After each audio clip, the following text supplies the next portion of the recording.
हाय बच्चे लोग, ये वीडियो आप सभी के लिए बहुत ज़्यादा इंपॉर्टेंट है, तो इस वीडियो को सेव जरूर करके रख लीजिएगा और जो इन्फॉर्मेशन इस वीडियो में दे रहा हूँ प्लीज़ उस पर जाके जल्द से जल्द एक्शन लीजिएगा। जितने भी स्टूडेंट जिन्होंने अभी अभी सीयूटी पीजी का एग्जामिनेशन दिया और रिजल्ट का आने का वेट कर रहे हैं, और जितने भी स्टूडेंट सीयूटी यूजी 2026 का एग्जाम देने जाने वाले, एग्जाम और रिजल्ट दोनों से अभी इंपॉर्टेंट ये है कि आप सभी के पास प्रॉपर डॉक्यूमेंट होने चाहिए।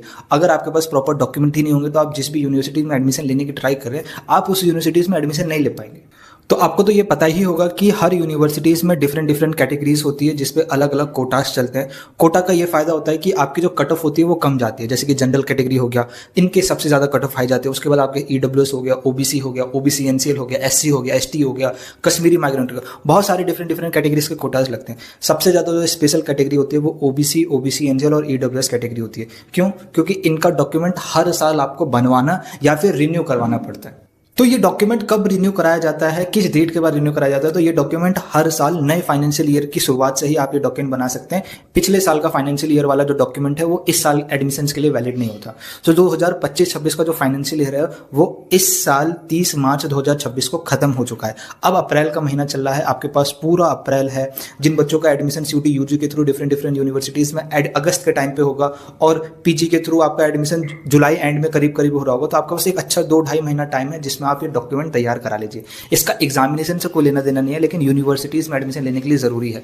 जब आपका एडमिशन होगा उस टाइम पे ऑनलाइन काउंसलिंग में भी ये डॉक्यूमेंट की ज़रूरत पड़ सकती है। अगर ऑनलाइन में नहीं पड़ेगी तो फिजिकली जब आप डॉक्यूमेंट वेरीफाई होंगे तब ये डॉक्यूमेंट आपको ओरिजिनली वहाँ चाहिए होगा। जितने भी बच्चों का 30 मार्च 2026 से पहले का OBC document, OBC NCL document, EWS document बना हुआ है, अब जाके वो अपना नया डॉक्यूमेंट अप्लाई कर दीजिए। जिसको रिन्यू कराना है वो रिन्यू करा दीजिए, जिसको नया अप्लाई करना है नया अप्लाई कर दीजिए। जिनका ऑलरेडी ओबीसी का सर्टिफिकेट बन रखा है वो ओबीसी एनसीएल के लिए इस साल 1 अप्रैल 2026 के बाद आप अप्लाई कर सकते हैं।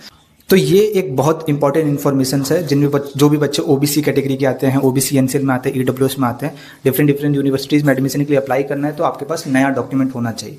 वो नया डॉक्यूमेंट आप अभी से बनवा लो, एक अच्छा खासा टाइम है, बाद में आपको भागा दौड़ी करने की ज़रूरत नहीं पड़ेगी।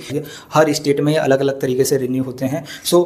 एक ऑन एन एवरेज बताऊं तो आपके नियर बाय जो भी एसडीएम या डीएम का ऑफिस है वहाँ पे ये डॉक्यूमेंट आप जाकर रिन्यू करा सकते हैं, या नियर बाय जो भी साइबर कैफे है, ये जो डॉक्यूमेंट रिलेटेड काम करते हैं आप वहाँ पे जाके इंक्वायरी कर सकते हैं। उसके अलावा एक इंपॉर्टेंट चीज़ याद रखिएगा, ओबीसी और ओबीसी एनसीएल के बारे में ध्यान से रखिएगा कि ये स्टेट और सेंट्रल दो अलग अलग तरीके के बनते हैं। जो नया बनवाने जा रहा है या जिनका ऑलरेडी बना हुआ है, तो स्टेट का वैलिड नहीं होता अगर आप सेंट्रल यूनिवर्सिटीज़ में एडमिशन के लिए अप्लाई करने जा रहे हैं, जैसे ड्यू हो गया, बीएचयू हो गया, जेएनयू हो गया, जीएमआई हो गया। इन यूनिवर्सिटीज़ में एप्लीकेबल नहीं होगा।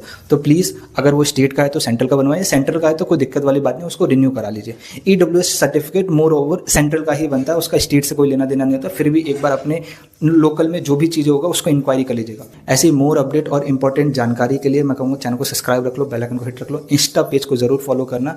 कोई डाउट आता है, कोई भी प्रॉब्लम आ रहा है, कमेंट बॉक्स ओपन है, कमेंट करना। और कुछ भी मेरे से सवाल पूछना है, डिस्क्रिप्शन में इंस्टाग्राम का और टेलीग्राम का दोनों का लिंक है, आप जहाँ पे भी कंफर्टेबल हो वहाँ पे मेरे को पर्सनली मैसेज कर सकते हैं।